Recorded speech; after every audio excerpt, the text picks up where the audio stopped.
Brilliant. So, bore da, my name's James. I'm the Impact Manager for Wales for BBC Children in Need. And as well as being operationally responsible for what happens in Wales, I directly manage all of our grants in Mid and West Wales. So I cover from Neath Talbot over to Pembrokeshire, Powys and Ceredigion. And I'm here today to talk about our Big Sky scheme in Raglen, Awyr, Fawr. So I'm going to cover bits and pieces. I'll go through the presentation, and if you have any questions, Carolyn, at the end, or if Rebecca or Tilly have any questions, um, we'll go through. I'll go through them with you then. Cool. Thank you. So, what is Big Sky? What is the main thrust, the main drive, the main spark behind this scheme? We all know the importance of good emotional well-being and mental health. We all know the importance of good emotional well-being and mental health for children and young people. We know that when children and young people have good emotional well-being and mental health, they thrive, they can be the best they can be. They know how to look after themselves, they know how to connect with and interact with others, they feel comfortable to take part, they know how to cope, and they have that bounce back ability to deal with the challenges that come at them through life. We understand that these challenges can affect a child and young person's emotional well-being and their emotional well-being, and it's something we wanted to do something about. So several years back, we launched the scheme called A Million and Me, which is specifically targeting 8 to 13-year-olds, because we recognized through some research that we did that children and young people between the ages of 8 to 13, if they have a challenge to their emotional well-being, an intervention, even a small intervention during that period, can really benefit them and stop that challenge becoming a problem. Once a child or young person reaches 13, any challenges to their emotional well-being, they tend to become more problems and then become more difficult to deal with. So A Million and Me was designed specifically to target 8 to 13-year-olds. We made several large grants across the UK. The largest one, there's one in Wales, it's around £330,000. So they were designed to be very big, systemic, system change grants. We were doing some bits and pieces of research, and we saw when the applications were coming in, we weren't getting many applications from areas that we were turned to be more rural. So we did a bit of research, and we created a report called The Space Between Us, which recognized that spatial isolation was proving a significant barrier to many children and young people, and that BBC Children in Need funding wasn't necessarily reaching those children and young people who were affected by spatial isolation. So we created Big Sky as a scheme designed to better support children and young people with an early intervention to support them growing up and being the best they can be. So what is Big Sky? Well, Big Sky has three different strands to it. We have grants, so the physical money we give out to organizations to do great work. We fund and we work in partnership with an organization to deliver action learning for our funded project, or some of our funded projects. And we're working on creating a voice for children and young people to enable those young people who do live in more isolated areas to make sure their views and opinions are taken into account. In terms of the Big Sky grants scheme itself, there are three main aims to the scheme. Is to support 8 to 13-year-olds who are affected by spatial isolation. We use the word spatial isolation because it's to talk about the physical distance between people and places. So it's not social isolation. So it's less about, I don't want to leave the house because I don't feel comfortable doing so. It's more along the lines of, if I leave the house, there's nothing for me to do for about 10 miles. It's focusing on, and again, we use the word spatial isolation because this is a UK-wide scheme. So in Wales, it tends to be more of a rural isolation. We understand what that means. But it also covers, for example, the islands of Scotland and some coastal communities in England. And the work is very much focused on emotional well-being and mental health. So in terms of the grants themselves, they're grants of up to £5,000. Technically, they can cover a period of up to 24 months, though we're projecting that most groups will do that, will hold grants for a year or so. And in fact, we guess most people spend it in about 6 months, and that's fine. It can be for anything really that meets the 3 aims. So it's 8 to 13, emotional well-being and mental health, and spatial isolation. In terms of the application, there are 3 questions about the scheme and what you want to deliver on the application form. And in a slightly different approach to our standard schemes, we only send out the application form once the organisation has spoken to a member of the team. So generally speaking, we have a responsive scheme where you go to the website, you have an idea, you fill in the form comes in, and we process your application. For this scheme, we ask the group to speak to a member of staff first to make sure that what the organisation is proposing meets the scheme, and we can send the application form following that. So what can you do?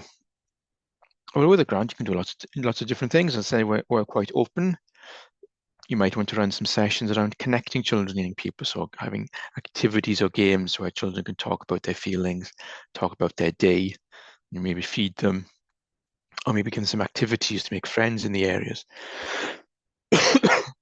You can have sessions to be when they can be active, so walking, running, skipping, cycling, swimming, dancing, anything that they enjoy indoor or outdoors that can help them talk about, or even distract them from what they're doing, to talk about who they are and how they're feeling right now.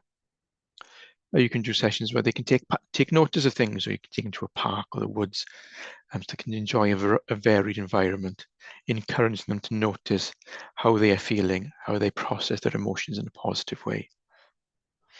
You can run sessions about learning, because learning isn't just for school. It can be fun, reading for fun, learning skills, to really connect with how they're feeling about things. Or you can run sessions about giving, helping to be kind, to share it and show an interest in others, and how others might be feeling. As a funder, we are technically an outcomes-based funder. We prefer the word difference. You're not going to go to a 10-year-old and go, what outcome would you like us to enable for you today? It's about what's the difference, what's the change? It's that personal experience of change that matters to us. It's there. And it's about being meaningful and being measurable.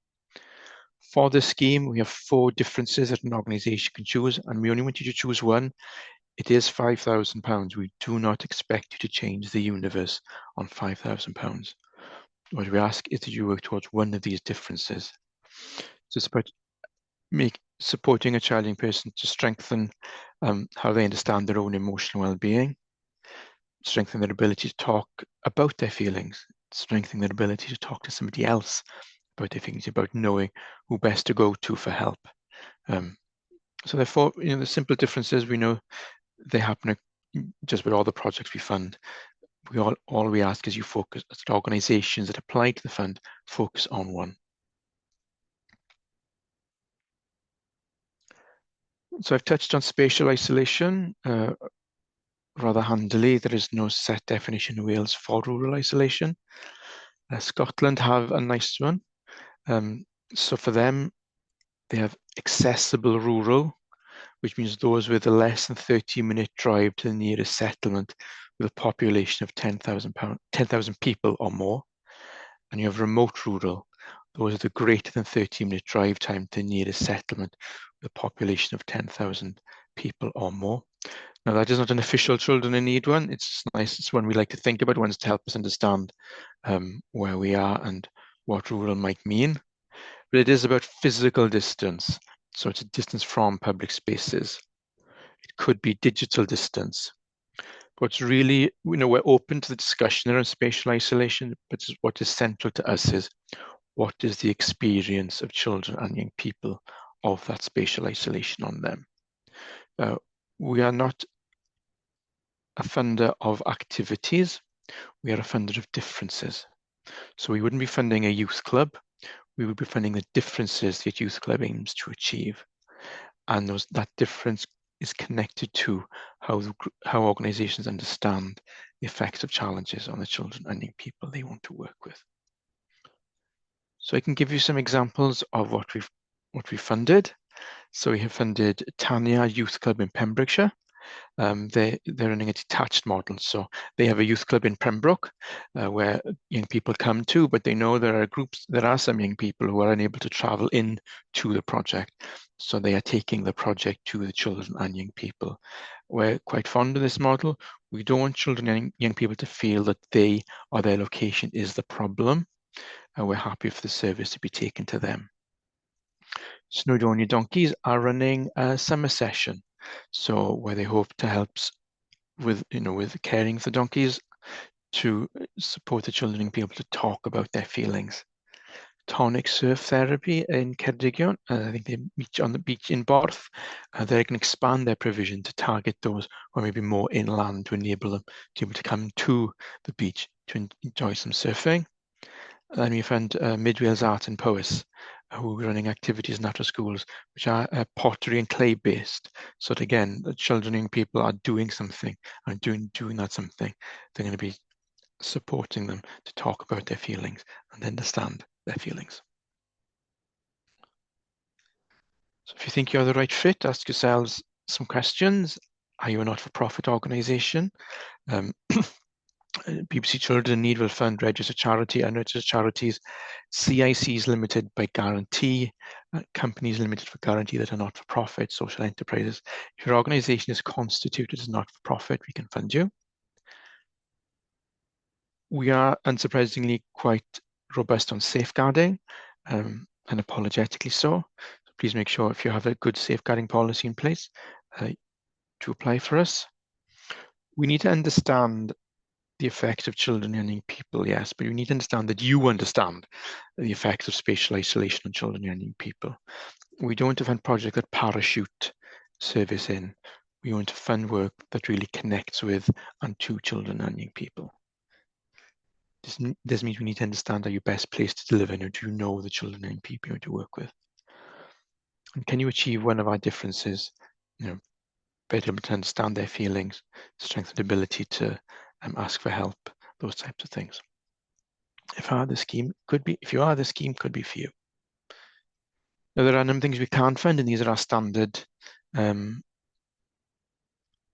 reasons for not funding. They are on our website in more detail. We can't fund statutory organisations. We don't fund individuals or medical research. We don't fund pregnancy advice. We don't fund retrospective deficit funding. We don't fund in the school day. So if a child, young person is of school age, so roughly 5 to 16, whether they're registered in education or if they're homeschooled, we won't fund activities during the school day. So it'd be lunchtime, preschool, after school, or at weekends. And we don't fund anything outside the UK, so I'm afraid you can't take your kids on a trip to Disney World with this grant. So in terms of the application process, if you're thinking of applying, please send us an email saying you'd like to know more about Big Sky. We'll arrange a phone call with a member of the team. There are 3 members of the team working in Wales. So it'll either be me, my colleague Rhiannon, or my colleague Valeri. We'll go through some questions to try and understand all I've covered. So we're going to try and understand, who the young people are, how isolation affects them, what's the difference you want to achieve, how are you going to get there. We'll send you the application form, which has 2 sections to it. In terms of the application form for the fund, there are 3 questions which are up on the screen. So it's tell us about the work of your organisation, the children you support, tell us about your proposal, talk to us about the main difference you want to achieve. Most of the work around the application we do during the phone call. This is just to get some details in case the person taking the phone call wins the lottery and goes to Hawaii on your grant, but we still want to fund you. There is a second part to the form. So any organisation funded by BBC Children in Need needs to meet our minimum standards. Our minimum standards covered basic expectations we have around governance, finance, and safeguarding. They are fairly straightforward things to meet.